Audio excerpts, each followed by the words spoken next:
Morning students. चलिए आज अपन निकालेंगे एंगल बिटवीन टू वेक्टर्स। ठीक है, तो पिछले लेक्चर में अपन ने पढ़ा था dot product of two vectors. ठीक है, आज दो एंगल्स के बीच का अपन एंगल निकालेंगे। तो let vector A and vector B two vectors inclined at an angle theta.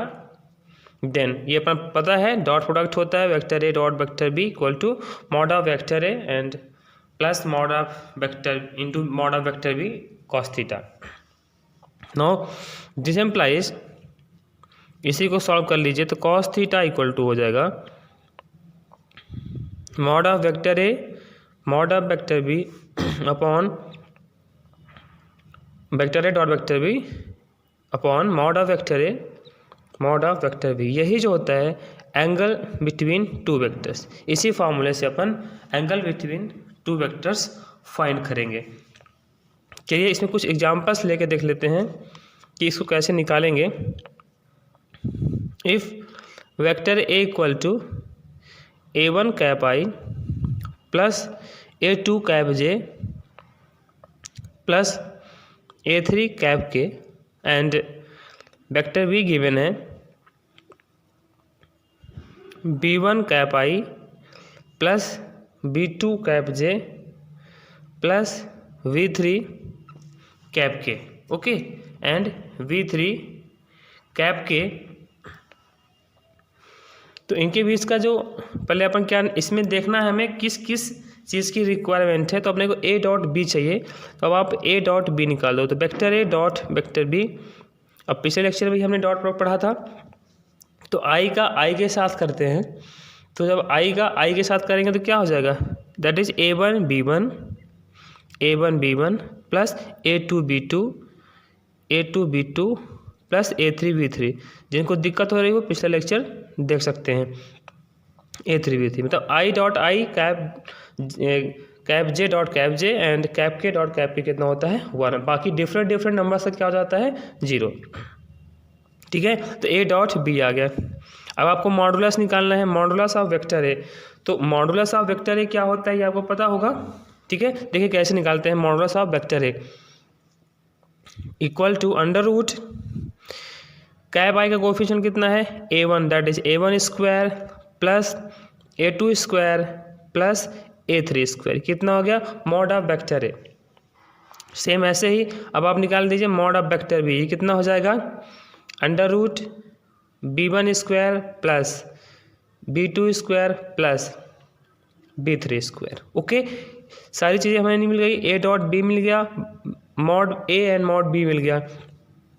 तो ये इनके बीच का जो एंगल कॉस थीटा कितना हो जाएगा vector A dot vector B, और इसकी वैल्यू आई है A1 B1 plus A2 B2 plus A3 B3 upon under root A1 square plus A2 square plus A3 square into under root B1 square plus B2 square plus B3 square. ठीक है, तो इस तरह से आपको two vectors के बीच का angle find करना है। यहाँ तक कोई दिक्कत नहीं होनी चाहिए आपको। ठीक है, चलिए नेक्स्ट अब देखते हैं। Let vector A components of vector B along and perpendicular to vector A and perpendicular to vector A. ठीक है, तो इसको हम कैसे फाइंड करते हैं इसको देख लीजिए।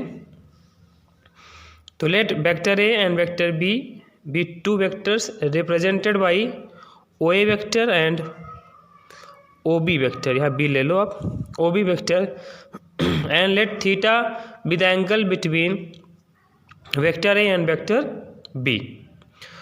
अब इसमें हम एक कंस्ट्रक्शन करेंगे। देखिए ये वेक्टर ए और वेक्टर बी है, इनके बीच का जो एंगल था वो कितना था थीटा है। हमने कंस्ट्रक्शन किया, क्या किया B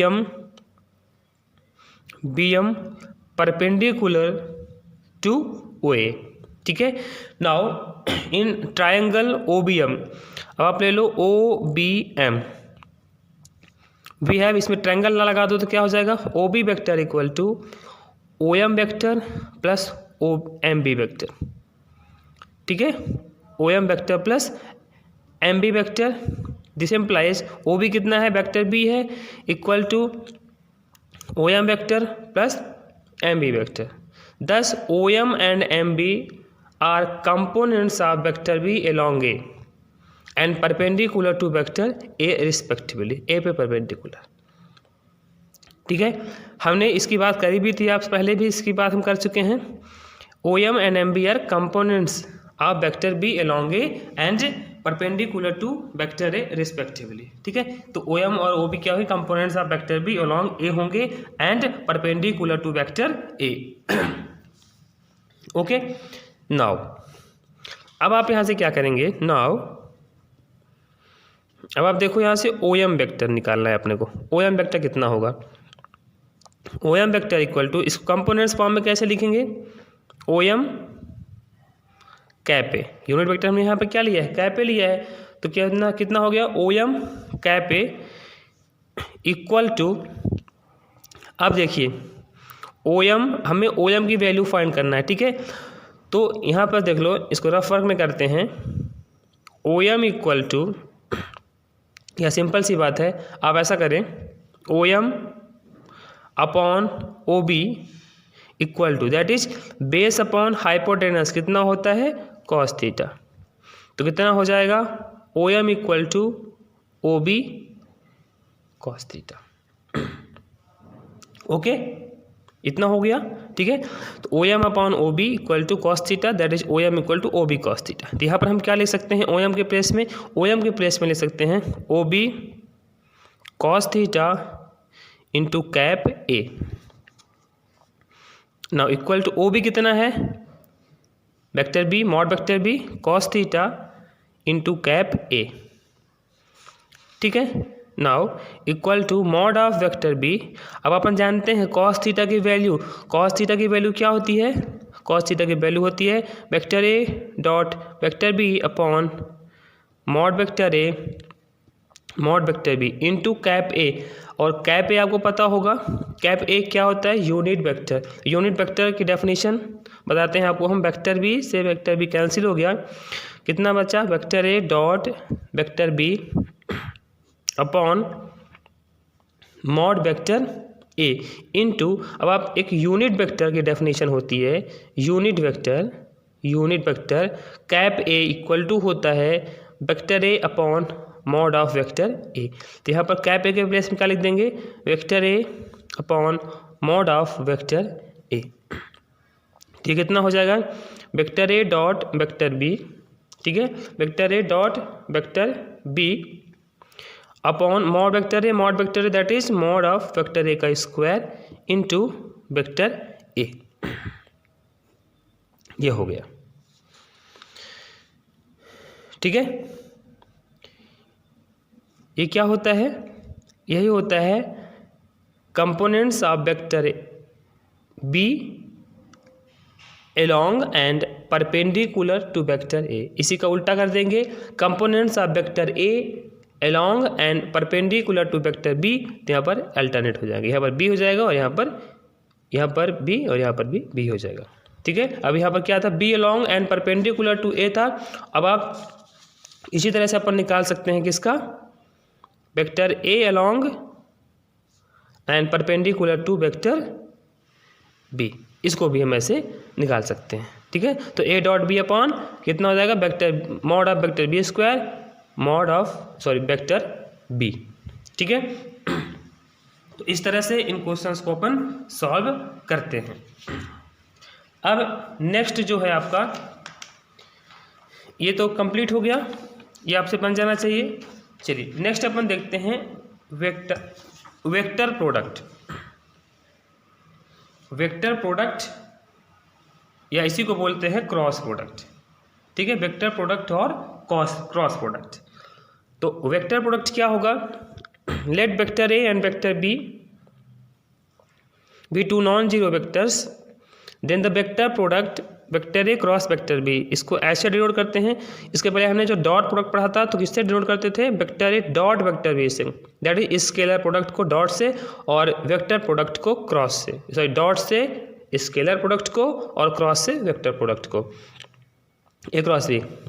in that order is defined as a vector whose magnitude, उसका जो मैग्नीट्यूड होगा, मतलब वेक्टर ट्रू वेक्टर्स का जो मैग्नीट्यूड होगा वो इस तरह से होगा, where theta is the angle between vector A and vector B and whose direction is perpendicular to the plane of vector A and vector B in such way that A and B.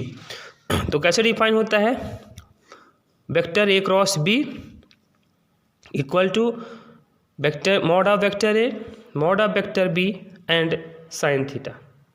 Okay, तो चलिए थोड़ा सा इसको figure से देखते हैं।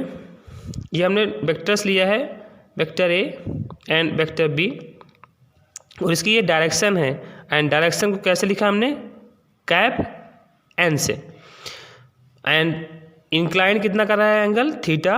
ये vector A and vector B, इस पर हमने कंस्ट्रक्शन क्या कहते हैं, let A B two way non zero non parallel vectors represented by O A and O B respectively, let theta be angle between them. तो हमने क्या मान लिया कि इनके बीच का जो एंगल है वो क्या है, थीटा है। और now construct B L perpendicular to O A, ठीक है, हमने क्या कंस्ट्रक्शन किया है, B L perpendicular to O A, ठीक है। Now in triangle O B L, अब ओ बी एल ले लो आप, ओ बी एल से आप साइन थीटा की वैल्यू निकालो, ओ बी एल से साइन थीटा निकालो। तो साइन थीटा क्या होता है, परपेंडिकुलर अपॉन हाइपोटेनस, ठीक है, परपेंडिकुलर अपॉन हाइपोटेनस। तो दिस एम्प्लाइज बी एल कितना हो जाएगा, O B sine theta, O B sine theta equal to O B कितना है, मॉड ऑफ वेक्टर बी, तो mod of vector B into sine theta, ठीक है, इसको नंबर फर्स्ट दे दो। नाउ अब ए क्रॉस बी की डेफिनेशन देखो, mod of sorry A cross B equal to mod of vector A mod of vector B sine theta cap N. तो vector A mod of vector A कितना है, ओ ए होगा, okay, ये ओ ए हो जाएगा into, अब मॉड ऑफ वेक्टर भी sine theta, mod of vector भी साइन थीटा कितना है, बी एल के इक्वल है, ये हो गया आपका B L into cap N. Cap N क्या दिखाता है, वेक्टर्स को डिनोट कर रहा है, ठीक है, यूनिट वेक्टर्स को। तो ओ ए इंटू बी एल, ओ ए क्या है, ओ ए क्या है, बेस, ओ ए क्या हुआ आपका, बेस हुआ, इंटू बी एल कितना है, बी एल क्या है, परपेंडिकुलर, ये दैट इज हाइट, ये क्या हो जाएगी आपकी हाइट, और into cap N equal to base into height, ये क्या होता है, बेस इंटू हाइट क्या होता है, area of parallelogram, area of parallelogram, area of parallelogram into cap N equal to क्या हुआ, ये क्या हुआ, कैप एन मतलब वेक्टर एरिया, ठीक है, vector area of the parallelogram OACB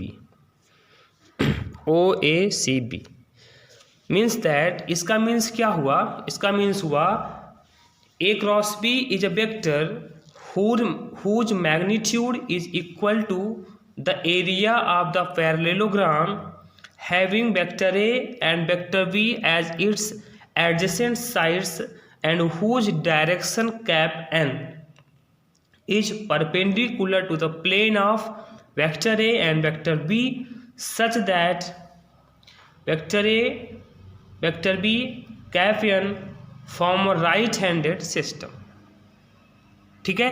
तो इस तरह से वेक्टर्स का ये क्रॉस प्रोडक्ट हुआ, तो क्रॉस प्रोडक्ट क्या होगा, वेक्टर एरिया ऑफ पैरेललोग्राम, ठीक है। तो इस तरह से इसको हम डिफाइन करेंगे वेक्टर प्रोडक्ट्स को। इसके बाद अपन देखेंगे प्रॉपर्टीज ऑफ वेक्टर प्रोडक्ट, ठीक है। फिर हम पढ़ेंगे ट्रिपल प्रोडक्ट, ट्रिपल वेक्टर्स होंगे आपको, उनका हम प्रोडक्ट करेंगे, कुछ प्रॉपर्टीज और भी देखेंगे, ठीक है। तो वेक्टर ट्रिपल प्रोडक्ट इसको हम फिर देखेंगे कि टू वेक्टर्स का क्रॉस प्रोडक्ट अपन डिटर्मिनेंट्स के फॉर्म में कैसे करते हैं, कैसे लिखते हैं, ठीक है। और इसी तरह से जैसे हमने डॉट प्रोडक्ट देखा था कंपोनेंट्स के फॉर्म में, उसी तरह से अपन देखेंगे क्रॉस प्रोडक्ट कंपोनेंट्स के फॉर्म में, ठीक है। तो पहले आप इतना क्लियर करिए और पीछे के भी हमने जो भी लेक्चर्स है उसको भी आप देख लीजिए, ताकि आपको वेक्टर वाला जो चैप्टर है वो क्लियर हो जाए। और किसी भी टॉपिक में आपको डाउट्स है तो कमेंट्स करके आप उस डाउट्स को क्लियर कर लें। Thank you.